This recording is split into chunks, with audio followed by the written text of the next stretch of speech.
The veteran kicker, Robbie Gould, set to get us started. And off we go from Seattle. That's fielded in the end zone.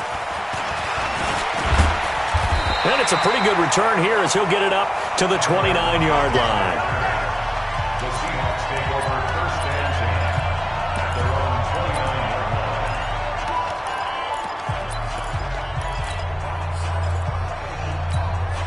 What? 380! Check 56. Danny. This is the Oklahoma State alum, Chris Carson. Get there. Give him 3 there on the first play of the game.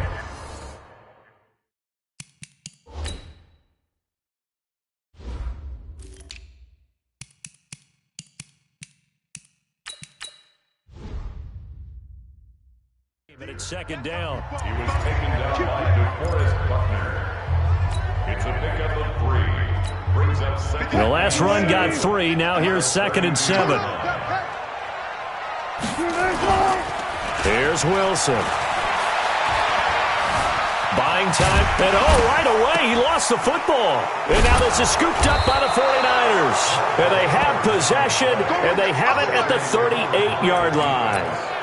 When I see a play like that, I come back to risk-reward.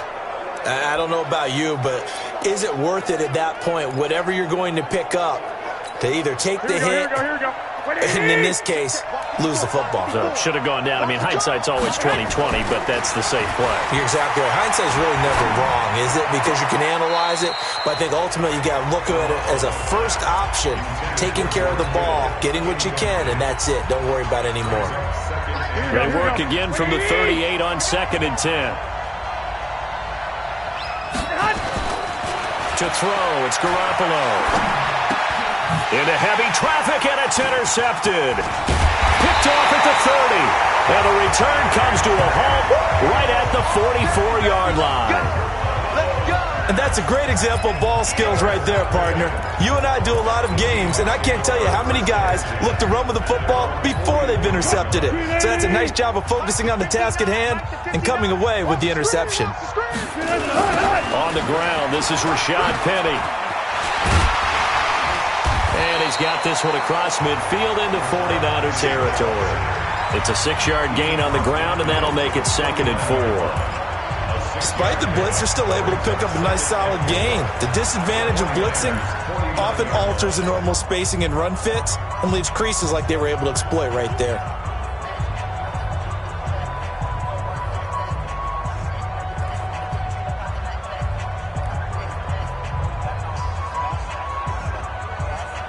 What? 6 yards on that last play. Here's 2nd and 4.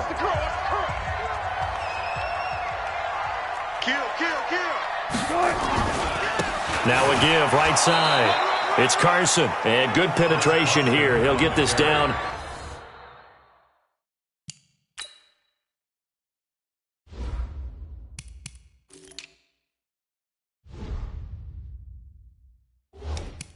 Only to about the 49-yard line. A gain of a yard.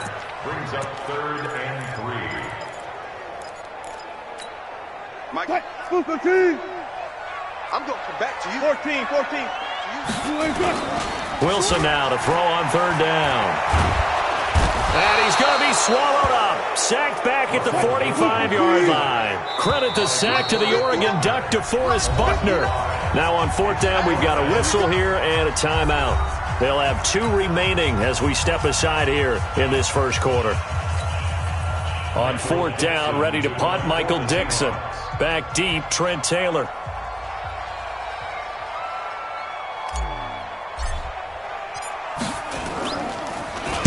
This is away and a very good kick, angled for the sidelines.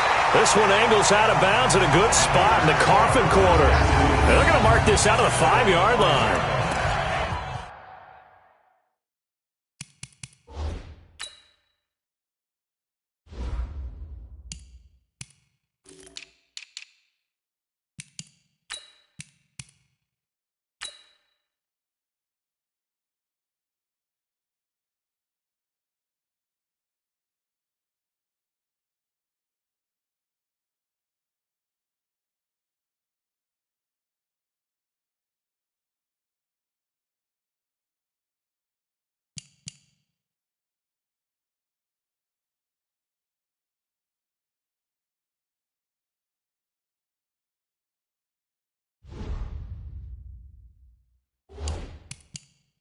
That is how you flip field position. That's an absolute bomb of a punt. Downs it inside the 5-yard line. Absolutely ideal. And from that position, you're hoping to get it down inside the 15, inside the 5. Superb. Now the Georgia Southern man, it's Matt Breida.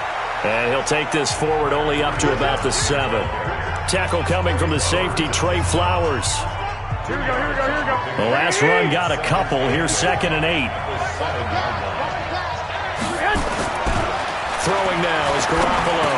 There's the Washington Husky. It's Dante Pettis. That catch good for 5. It's 3rd down. In so many ways, throwing the hitch route is actually one of the safer things an offense can do. Get the ball out to the receiver as fast as possible, hope he's got man-to-man coverage, and hope that his athleticism wins on the perimeter. And he will get the first down as he's up to the 20-yard line. That's good for 9 yards as they convert on the 3rd down play. And that's a run that'll energize an offensive line. They'll take that one all day long. Fundamental breakdown by the defense. You've got to be able to make plays on the edge. Garoppolo after the fake give to Breida. Pass incomplete. Said it looked like maybe his 3rd or his 4th read on his progression. Just trying to find his outlet man that time. Ends up leading him just a bit too much. After the incompletion, here's 2nd and 10 from the 20. To throw is Garoppolo. And he's got it past the 30 before he's hit and dropped. 13 yards there and a Niner first. Well, as this game continues to evolve in the NFL, you know how much coaches love run after catch, but you know what they love even more? Completion. Yeah, just holding on to the ball. Catch it, cover it, tuck it away. Whatever you get after that is almost gravy. That's how a lot of these receivers are being taught now. 2 yards on the carry there. It'll be 2nd down. They tried a quick hitter inside, but that one was swallowed up because what they're hoping, those big defensive linemen will take the bait and move laterally and open up a crease that they can run through. Didn't happen on that play. They try to throw on 2nd down, but this one is incomplete. They went with a dime look on defense. 2 extra defensive backs on the field and covered up essentially every blade of grass. That allowed them to disrupt the play. On 3rd down, a run from Breida. And he'll be tackled right on the chalk of the 45. A gain of 10 and a 49er first down. Now a 2nd timeout called for by the defense. So as they take it over, we step aside. Once again, they run with Breida on 1st down. They tried a quick hitter inside, but that one was swallowed up because what they're hoping, those big defensive linemen will take the bait and move laterally and open up a crease that they can run through. Didn't happen on that play. On 2nd and 9, Garoppolo and Garrett Selleck here on the completion. There he goes, right side. Touchdown, 49ers. Garrett Selleck, 54 yards, as his guys are able to strike first here in this opening quarter. When they drew that up, I don't think they envisioned it ending in a house call, but he got it and took it all the way home. Really impressive run after the catch, wasn't it? That was really special by him. But let's face it, in today's NFL, those tight ends are often former wide receivers or maybe even sometimes bigger running backs. They just put them in a position to get a great matchup and make plays like that. Fielded about a yard deep. And this return net's positive as he gets past the 25 and up to the 27-yard line.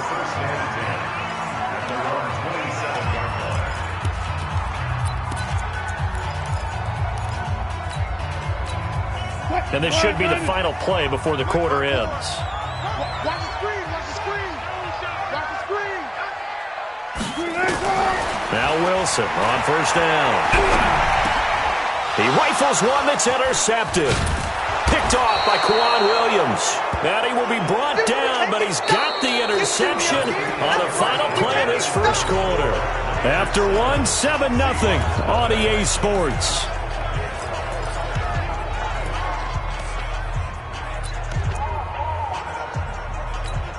Here we go. 180!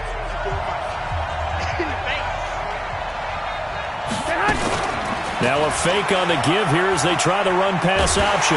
Nowhere to escape, and he goes down. With a sack, it's Ziggy onside. And we say it all the time, have to be able to get rid of the ball sooner than that. You have to help your offensive line out. They're going to protect you as best they can. And if you're getting 3 to 5 seconds to throw the ball, they're doing a really nice job. But when you hold... Looking for Pettis, but that's intercepted. Shaquille Griffin with a pick.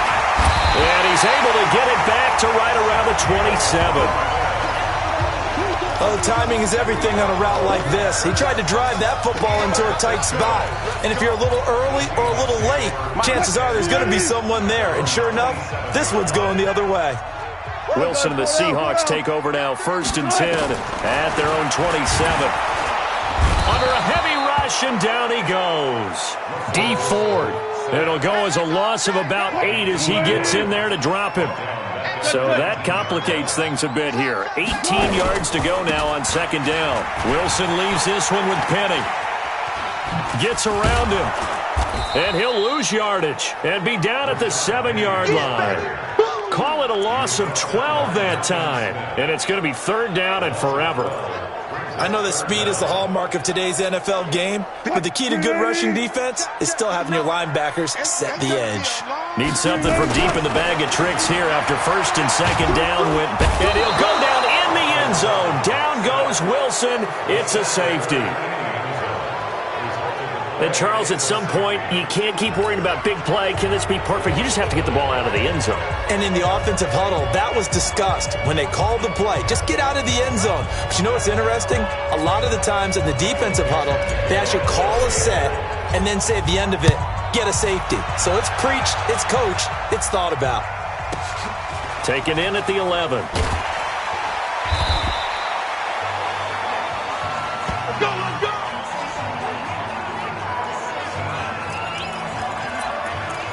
Time to revisit what we thought of San Francisco in the Super Bowl here, Charles, as they come back out on offense. They were looking to draw even with the Steelers and the Pats with 6 Super Bowl titles, but that's going to have to wait at least another year. Now, are you still bullish on this team moving forward? I absolutely am. And I know it goes against the grain a little bit because typically the team that loses the Super Bowl is not just the Super Bowl winner that has a hangover. Super Bowl loser has a struggle the next year as well. I think this team is built to come back and compete for another Super Bowl title. Offensive line, I really like it. They'll get Weston Richburg back at center. I think that the running game will continue to get better. Don't be surprised if they actually draft a runner to try and supplement things. They'll increase the receiving core. And I think Jimmy Garoppolo will continue to improve at quarterback. And on the defensive side, they feel like they have a lot to prove because of the way the game ended for them. They didn't shut them down. I think this is a team that will be on a mission in 2020. And I'm not putting this all on Kyle Shanahan, but just for him, how crushing the loss he had as the OC with Atlanta and now this lead that he loses as the head coach of San Francisco. He'll be hearing from guys like you and me all year long about those 2 games now. Leads, not doing certain things that we expected him to do, i.e. running the football down the stretch. They'll have all offseason to digest that.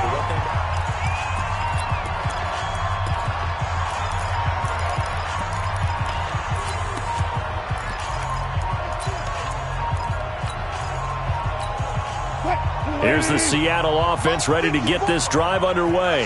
And last time they surrendered the safety, we know they don't want to do that again. That is just one of those oddities in scoring that we get. And it's just so strange to see that go up on the board. And then you got to make sure that that doesn't happen to your team again. They've got to take care of the ball. But, boy, it juices up the defense. Oh, without a doubt. That's a great way to score some points. From up near the 40 now after the big play to start, here's another 1st and 10. This is Penny. He's got the 1st down and more past midfield. And brought down across the 50 to the 49-yard line. Now the Seahawks forced to use their 3rd and final timeout. And with that, they're now out of timeouts. There's still plenty of time remaining here in this 2nd quarter. This offense finding its legs now. Here's another 1st and 10. Check 52. They'll toss it to Penny. Defensively, a solid response after giving up back-to-back 1st downs. One thing to keep in mind, partner, especially in the second half, when you've got a running back of this size, of these dimensions, I can just tell you, attrition does set in for a defense because you're excited about hitting him in the first half. Maybe not so much in the second half, and some of these shorter gains turn into bigger. Into heavy traffic, and it's intercepted. Picked off by Quan Williams. And a big turnover there as his guys will get the football back. When a team's turned it over 3 times in the first half, we just look at the offense and say, guys, what are you doing? But instead, we really should be...